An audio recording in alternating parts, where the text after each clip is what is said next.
आज जो हम टॉपिक कवर करने वाले हैं MIS के अंदर, जैसा आप सभी को पता है कि हमारा MIS का सिलेबस कंप्लीट हो चुका है।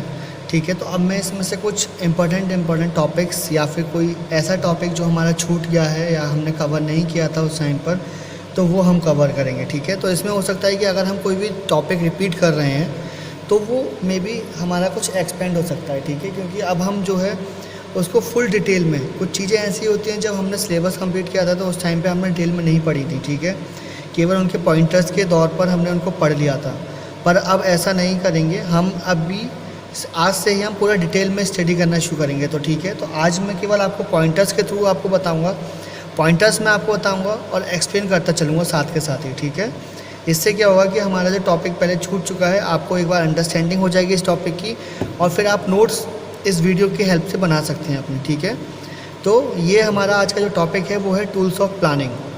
मैनेजमेंट में टूल्स ऑफ प्लानिंग क्या होते हैं? ठीक है, तो इसको हम बोलते हैं 7 मैनेजमेंट एंड प्लानिंग टूल्स। ठीक है, 7 मैनेजमेंट एंड प्लानिंग टूल्स होते हैं। ये 7 तरह के हमारे प्लानिंग टूल्स हमारी जो प्लानिंग होती है उसमें हेल्पफुल होते हैं। ठीक है, तो ये टूल्स और टेक्निक्स क्या होती हैं, ये हमारे लिए हेल्पफुल होती हैं इफ़ेक्टिवली प्लान करने के लिए और मैनेज करने के लिए जो कई तरह के बिज़नेस ऑपरेशंस होते हैं। ठीक है, तो ये टूल्स क्या होते हैं, हमें गाइड करने के लिए, मतलब इस तरह से इंटेंडेड होते हैं कि हमें गाइड कर पाएँ प्लानिंग के लिए, एनालिसिस के लिए और डिसीजन मेकिंग प्रोसेसेस के लिए। ठीक है, तो ये सारे टूल्स जो डेवलप किए गए थे इंडिपेंडेंटली डेवलप किए गए थे। ठीक है, अलग अलग पीपल्स के थ्रू इनको इंडिपेंडेंटली डेवलप किया गया और उसके बाद में इन सभी को एक साथ कंबाइन कर दिया गया, जिससे कि जो डाइवर्स पर्पस है हमारा, ठीक है, ऑर्गेनाइजेशन का प्लानिंग को लेकर वो कंप्लीट हो पाए।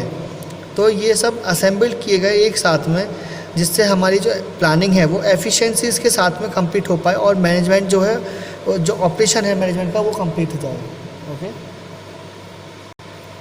तो अब हम स्टार्ट करते हैं अपना पहला टूल से। ठीक है, पहला टूल क्या होता है, जो 7 मैनेजमेंट और प्लानिंग टूल्स हैं उसमें सबसे पहला टूल है हमारा एफिनिटी डायग्राम।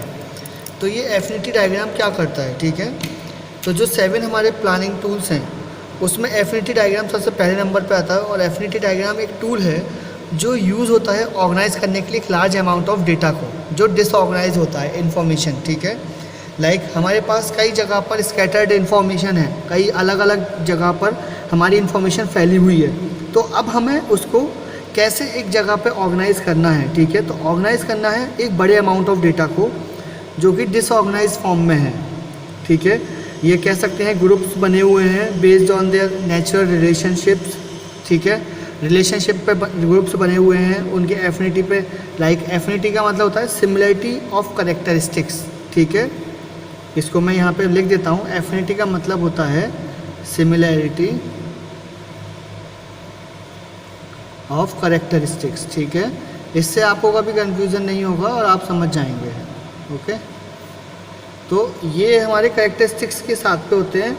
तो ये हमारी जो प्रॉब्लम होती हैं उनको सॉल्व करने के लिए होता है, जो कि बहुत ज़्यादा कॉम्प्लेक्स होती हैं और डिफ़िकल्ट होती हैं मैनेज करने के लिए। ठीक है, तो एफिनिटी डायग्राम क्या है, एक टाइप का ब्रेनस्टॉर्मिंग टेक्निक है। ठीक है, जिसमें हम अलाउ करते हैं, ये मतलब हमें अलाउ करता है जनरेट करने के लिए, ऑर्गेनाइज करने के लिए और कंसोलिडेट करने के लिए इन्फॉर्मेशंस को उसके कॉम्प्लेक्स प्रोसेसेस, इश्यूज़ और प्रॉब्लम्स के बेसिस पर। ठीक है, तो एफिनिटी डायग्राम हमें किस टाइप से हेल्प करता है, एक डेटा को कंपाइल करने के लिए। ठीक है, इसका एग्जांपल अगर आपको मैं दूं तो एग्जांपल इसका लाइक हम ऐसे ले सकते हैं। ठीक है, यहाँ पर हमारा एक डेटा है, यहाँ पर डेटा है, इस टाइप से डेटाबेस के अंदर कई सारे डेटा हैं। अब इन सभी से हमारा जो डेटा है वो एक साथ कंपाइल होकर यहाँ पर आ जाएगा। ठीक है, तो ये हमारा एफिनिटी डायग्राम का एक ओवरव्यू आपको दिया है। ठीक है, फिर सेकंड है हमारा इंटर रिलेशनशिप डायग्राम। ओके, तो इंटर रिलेशनशिप डायग्राम क्या होता है, ये होता है, इसको हम बोलते हैं रिलेशनशिप डायग्राम भी। ठीक है, रिलेशनशिप डायग्राम। ओके, यहाँ मैंने लिख दिया है, इसको हम रिलेशनशिप डायग्राम भी बोलते हैं, क्योंकि अगर यहाँ पर आपको इंटर रिलेशनशिप डायग्राम नहीं समझ में आएगा तो आप रिलेशनशिप डायग्राम से आप इसको याद रख सकते हो, रिमेंबर कर सकते हो कभी भी। ठीक है, तो ये क्या करता है, आइडेंटिफाई करता है और डिस्प्ले करता है जो भी inter related cause and effect होते हैं रिलेशनशिप के अंदर। ठीक है, इसमें कह सकते हैं डिफरेंट कॉन्सेप्ट्स होंगे, आइडियाज़ होंगे, उनके बेसिस पर हमारी जितनी भी डिफरेंट रिलेशनशिप्स हैं उनके कॉजेज़ और इफ़ेक्ट यहाँ पर ये डिस्प्ले करेगा, आइडेंटिफाई करेगा और डिस्प्ले करेगा उन सभी को, ठीक है। तो इससे बेसिकली ये क्या करता है कि एस्टेब्लिश करता है लिंक बिटवीन आइडियाज़ और कॉन्सेप्ट का, ठीक है। तो ये क्या है, आइडियाज़ और कॉन्सेप्ट का एक रिलेशनशिप बिल्ड करता है जिसमें हमें ये पता चल जाता है कि किस टाइप से ये सारी चीज़ें लॉजिकली लिंक्ड हैं, ठीक है, एक या उससे ज़्यादा आइडिया और कॉन्सेप्ट से टाइम के कंपैरिजन में, ठीक है। तो हम बोल सकते हैं पॉइंट ऑफ व्यू से टाइम के कि ये एक साथ एक या उससे ज़्यादा जगह पर लॉजिकली लिंक्ड डेटा को इंटररिलेटेड डायग्राम जो है वो हमें शो करता है, ठीक है। तो जो प्रोसेस होती है क्रिएट करने के इंटर रिलेशनशिप डायग्राम को, ये हमें अलाउ करती है कि हम सिस्टमेटिकली आइडेंटिफाई कर पाएँ और एनालाइज कर पाएँ जो कॉज एंड इफ़ेक्ट हैं किसी रिलेशनशिप की जो उसके बीच में आ रही हैं या उसमें हैं, एग्जिस्ट करती हैं, और इसकी वजह से क्या होता है क्रिटिकल इश्यूज़ हमें काफ़ी सारे डेवलप हो जाते हैं बीच में, ठीक है। तो ये प्रोसेस जो है हेल्प करती है हमें अंडरस्टैंड करने में, हेल्प करती है जो नेचुरल लिंक्स होते हैं बिटवीन डिफरेंट एस्पेक्ट्स होते हैं और कॉम्प्लेक्स इश्यूज़ के, ठीक है। तो ये कह सकते हैं कि this process helps you understand the natural links between different aspects of a complex issue so that you can better develop an effective solution, ताकि जो हमारा सॉल्यूशन है वो इफेक्टिवली डेवलप हो पाए, ठीक है। तो ये टेक्निक हमें एनकरेज करती है ताकि हम अपनी जो थिंकिंग कैपेसिटी है उसको मल्टीपल डायरेक्शंस में हम उसको आगे फॉरवर्ड कर पाएँ। लाइक मल्टीपल डायरेक्शंस में जैसे हम सोच रहे हैं तो हमारा जो दिमाग है उसके सोचने की इतनी ज़्यादा कैपेसिटी होती है कि वो राउंड द ग्लोब हमारे ग्लोब के चक्कर काट सकता है इतना ज़्यादा सोचने के टाइम पर, ठीक है। तो और वो विद इन सेकेंड्स हो जाता है। तो ऐसे ही यहाँ पर है कि ये हमें मल्टीपल डायरेक्शंस में सोचने के लिए हेल्प करता है। लेटरल थिंकिंग कह सकते हैं इसको, कि लेटरल थिंकिंग हमें प्रोवाइड करता है, और ये केवल थिंकिंग लीनियरली नहीं होता, ठीक है। फिर इसके बाद आता है टी डायग्राम, ओके। तो टी डायग्राम क्या है, इसको हम बोलते हैं सिस्टमैटिक डायग्राम भी, सिस्टमैटिक डायग्राम। तो ये क्या होता है, इसको जो सिस्टमैटिक मेथड होता है आउटलाइन करने का, ठीक है, to outline all the details needed to complete a given objective और प्रोसेस। तो ये क्या करता है, सिस्टमैटिक मेथड हमें अलाउ करता है आउटलाइन क्रिएट करने के लिए जो भी डिटेल्स हमें चाहिए, ठीक है, कंप्लीट करने के लिए अपने ऑब्जेक्टिव्स को या प्रोसेसेस को, उन सभी को ये एक साथ आउटलाइन में कर देता है। और ये क्या करता है, ये हमेशा यूज़ होता है ब्रेक डाउन करने के लिए जो ब्रॉड कैटेगरीज होती हैं और कोई कॉम्प्लेक्स प्रोसेस होती हैं उन सभी को, ठीक है। तो ये उनको छोटे छोटे पार्ट्स में ब्रेक कर देता है, ठीक है। तो ब्रेक करने से क्या होगा, जो भी कॉम्प्लेक्स प्रॉब्लम होगी उसको हम ईजिली रिजॉल्व कर पाएंगे क्योंकि छोटे छोटे सब पार्ट्स में वो डिवाइड हो चुकी है, ठीक है। तो टी डायग्राम क्या है, एक ऑर्डरली स्ट्रक्चर है जो सिमिलर होता है किसी भी ऑर्गेनाइजेशन के चार्ट के साथ या फिर फैमिली ट्री डायग्राम के साथ में, ठीक है। और ये क्या हेल्प करता है, हमें हेल्प करता है अंडरस्टैंडिंग करने में एक प्रॉब्लम को ग्राफिकली, जो ब्रेक डाउन करने से उसके जो कॉम्प्लेक्स प्रोसेस हैं स्मॉलर लेवल्स में, ठीक है। इससे क्या होता है, पूरी डिटेल जो होती है वो क्लियर हो जाती है हमें, ठीक है। और जो टी डायग्राम है ये टेक्निक जो हमें एनकरेज करती है ताकि हम डायरेक्टली अपनी थिंकिंग को जनरेट कर पाएँ फ्रॉम जनरलिटीज़ टू स्पेसिफिक्स, ठीक है। एक जनरलाइज फॉर्म से थिंकिंग को हम स्पेसिफाई कर पाएँ थिंकिंग को अपनी, ठीक है। फिर इसके बाद है हमारा मैट्रिक्स डायग्राम। तो टी डायग्राम और इंटर रिलेशनशिप डायग्राम आपको ज़्यादा इसमें कोई डाउट तो नहीं होगा, आई थिंक। आप डायग्राम के लिए चाहें तो आप इनके डायग्राम गूगल पे सर्च करके देख सकते हैं कि डायग्राम किस टाइप से होंगे, और इसमें डायग्राम की आपको ज़रूरत नहीं है। इंटर रिलेशनशिप में क्या है कि एक साथ में लिंक होते हैं, ठीक है। टी डायग्राम में जैसे टी की शेप होती है उस टाइप से डायग्राम होता है, ठीक है।